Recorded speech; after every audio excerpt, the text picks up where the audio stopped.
하나님의 크신 은혜와 평강이 말씀과 기도로 하루를 시작하시는 모든 성도님들 심령과 삶 가운데에 충만하시기를 주님의 이름으로 축원을 드립니다.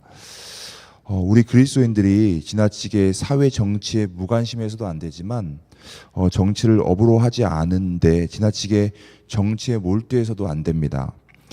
사도행전 1장 6절부터 8절까지 말씀을 보면 예수님께서 승천하시기 전에 제자들에게 해주시는 말씀이 나옵니다. 제자들이 예수님께 여쭙죠. 주께서 이스라엘 나라를 회복하심이 언제입니까? 이때니까? 라고 묻습니다. 그때 예수님께서 말씀하시기를 때와 시기는 아버지께서 자기의 권한에 두셨으니 너희가 알 바가 아니요 너희 오직 성령이 너희에게 임하시면 너희가 권능을 받고 예루살렘과 온 유대와 사마리아와 땅끝까지 이르러 내 증인이 되라 라고 말씀하십니다. 제자들이 이스라엘 나라의 회복에 관심을 두었을 때, 즉 그리스도인들이 정치에 관심을 두었을 때 예수님께서는 그 때와 시기는 하나님께 맡기고 너희는 성령과 권능 받아서 땅끝까지 증인으로서의 삶을 살라라고 우리에게 말씀해 주십니다. 오늘 특별히 22대 국회의원들이 선출되는 날인데 때로는 내가 지지하는 자가 국회의원으로 선출될 수도 있고 때로는 내가 지지하지 않는 자가 국회의원이 될지라도 우리 그리스도인들은 우리의 마음을 지켜서 온전히 예수님께서 원하시는 그 삶, 우리 삶의 터전에서 예수 그리스도의 증인으로서의 삶을 살아가야 되는 줄 믿습니다. 그러한 삶을 살아가는 우리 성도님들 될 수 있기를 축원합니다. 오늘 신명기 25장은 이스라엘 백성들의 사회생활에 대해서 언급하고 있습니다. 즉 이스라엘 백성들은 다른 민족과 달리 다른 정체성을 가지고 살아가야 한다는 겁니다. 사회에 대한 여러 가지 규례들 중에서 질서와 공의를 확립하기 위한 규례를 5가지 말씀해 주시고 그 가운데 마지막으로는 아울러 아말렉 족속을 진멸할 것을 말씀해 주십니다. 먼저 2절부터 3절까지 말씀을 보면 형벌에 대한 규례를 말씀해 주시는데 태형을 집행할 때에 40대를 넘기지 말라라고 말씀합니다. 그러니까 사형에 해당되지 않는 범죄에 대한 형벌, 재판장의 판결에 따라서 죄의 경중을 밝히면서 40대 이내로 태형을 가하도록 그렇게 명령하는 규례를 말씀해 주고 있습니다. 40대까지 때리라고 하는 것은 그 이상 때리면 생명에 치명적인 손상이 갈 수 있기 때문입니다. 이 율법을 따라서 숫자를 혹시 잘못 세워서 40대를 넘기게 때릴 수도 있으니까 40대에서 하나를 감한 39대의 태형을 가장 큰 태형으로 여겼습니다. 그래서 고린도후서 11장 24절에 보면 사도 바울이 전도하다가 맞은 매도 바로 40에서 하나를 감한 매 39대의 태형이었습니다. 그러니 아무리 처벌을 한다 할지라도 그 생명을 존중해야 돼야 된다라고 우리에게 말씀해 주고 계시죠. 이어서 4절 말씀을 보면 두 번째로 곡식 또는 소에 대한 규례를 말씀해 주고 계십니다. 타작할 때에 소의 입에 망을 씌우지 말라라고 하는 그 세밀한 내용을 우리에게 말씀해 주고 계시는데 유대인들의 타작 방법은 널판지에 구멍을 뚫어가지고 그곳에 날카로운 돌이나 쇠 부치를 박은 후에 그것을 소나 나귀에게 끌고 다니게 하는 방법이었습니다.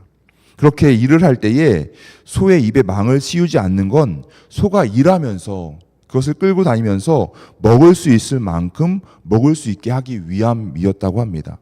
그러니까 이 규례는 단순히 소를 위한 것이 아니라 이 말씀을 우리에게 적용한다고 한다면 신약시대 디모데전서 5장 18절에서도 사도 바울이 적용하고 있는 대로 하나님의 사역을 감당하고 있는 사람들, 하나님의 일을 하고 있는 사람들이 마땅히 그 수고의 대가를 얻어 생활하도록 해야 한다라고 하는 말씀인 겁니다.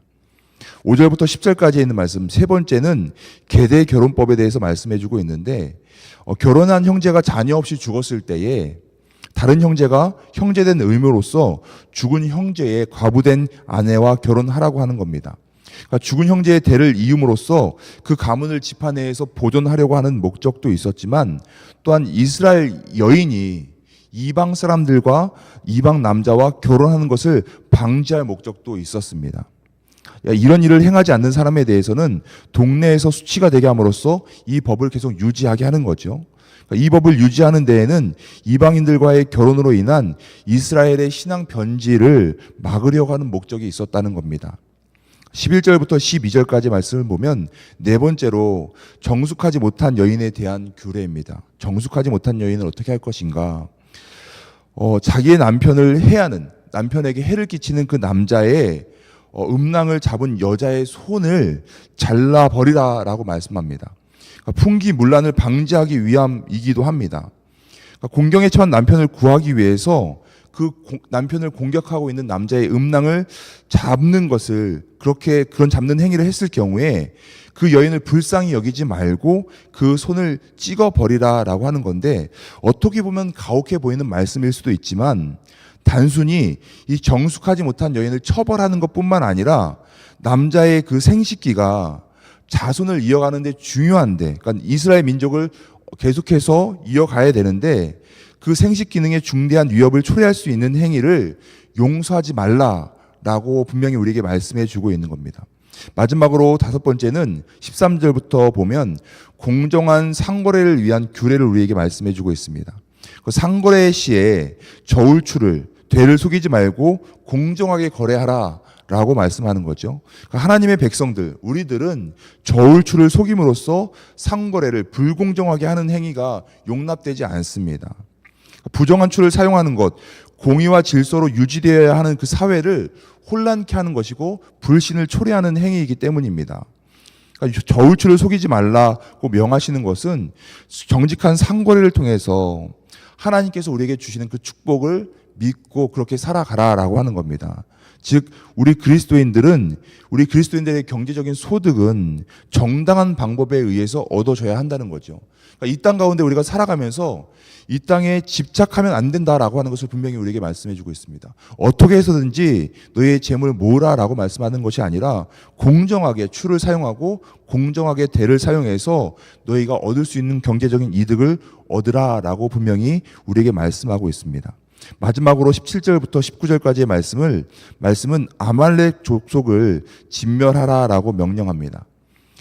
이스라엘이 가나안 입성을 방해한 그들의 죄 때문입니다. 광야에서 그들을 끊임없이 괴롭혔던 아말렉 족속, 그를 진멸하는 거죠.